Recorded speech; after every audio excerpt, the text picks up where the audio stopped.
एकदा हे पांढरे शुभ्र मिनी स्पंजी डोसे पहा, किती जाळीदार आणि मऊ लुसलुशीत बनून तयार झाले आहेत. तर आज बनवूया अगदी मऊ आणि लुसलुशीत जाळीदार असे स्पंजी डोसे. सकाळच्या घाई गडबडीमध्ये आधीच पूर्वतयारी करून तुम्ही या पद्धतीने झटपट असे मिनी स्पंजी डोसा बनवू शकता. तेही अगदी सहज बनतात. जास्ती कोणती मेहनतही लागत नाही आणि तेलही जास्ती लागत नाही. तर चला पटकन या रेसिपीला सुरुवात करूया. त्याआधी जर तुम्ही या चॅनलवरती पहिल्यांदाच आले असाल तर नक्की या चॅनलला सबस्क्राईब करा आणि बेल आयकॉन दाबायला विसरू नका, जेणेकरून अशाच माझ्या नवीन नवीन रेसिपींचे नोटिफिकेशन तुम्हाला मिळत राहतील. तर चला पटकन या रेसिपीला सुरुवात करूया. तर इथे एका वाटीने मोजून मी 3 वाट्या तांदूळ घेतले आहेत आणि त्याच वाटीने 1 वाटी उडदाची डाळ घेतली आहे.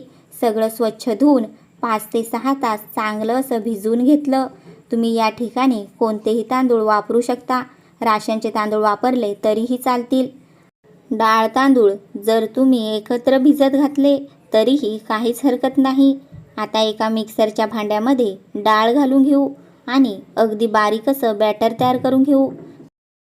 थोडं थोडं पाणी घालून एकदम स्मूथ असं बॅटर तयार करून घेऊ. तर पहा, मी एकदम स्मूथ असं बॅटर तयार करून घेतलं आहे. सगळी डाळ आपण याच पद्धतीने वाटून घेऊया. याच मिक्सरच्या भांड्यामध्ये हे भिजून घेतलेले तांदूळ देखील वाटून घेऊया. थोडं थोडं पाणी घालून एकदम स्मूथ असं बॅटर तयार करून घेऊ. तर पहा, तांदूळ ही इथे मी वाटून घेतले.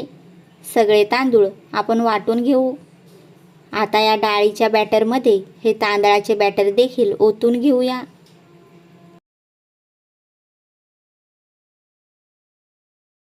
चवीपुरतं मीठ घालून घेऊ आणि हाताने सगळं चांगलं एकत्र मिक्स करून घेऊया.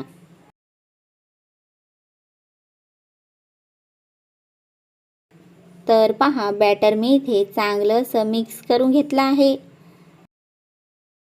आता याच्यावरती झाकण ठेवूया आणि रात्रभर हे पीठ आंबून घेऊ. 7 ते 8 तास आंबवलं तरीही चालेल.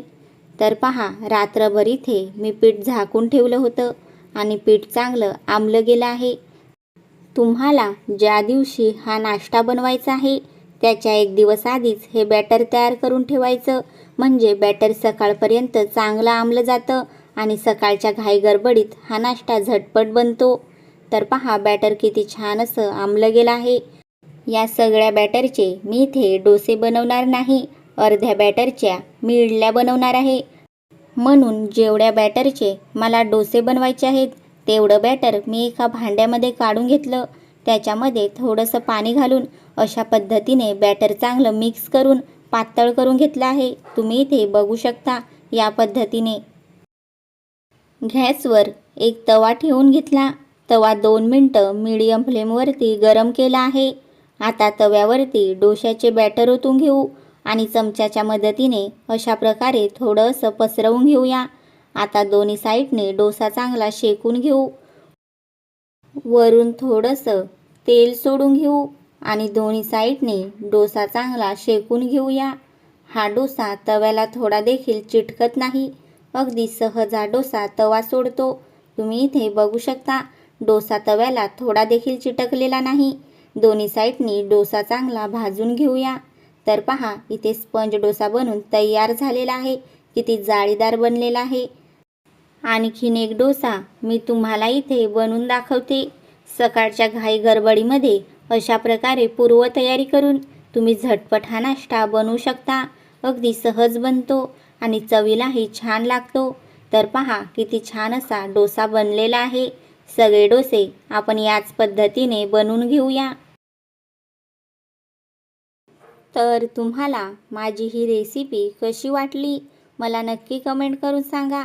आणि जर तुम्हाला माझी ही रेसिपी आवडली असेल तर नक्की माझ्या चॅनलला सबस्क्राईब करा आणि बेल आयकॉन दाबायला विसरू नका, जेणेकरून अशाच माझ्या नवीन नवीन रेसिपींचे नोटिफिकेशन तुम्हाला मिळत राहतील.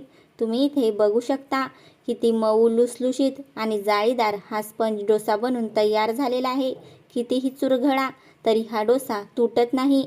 तुम्ही इथे बघू शकता किती मऊ लुसलुशीत बनलेला आहे. तर नक्की एकदा या पद्धतीने स्पंज डोसा बनवून खाऊन बघा, नक्कीच तुम्हाला आवडेल.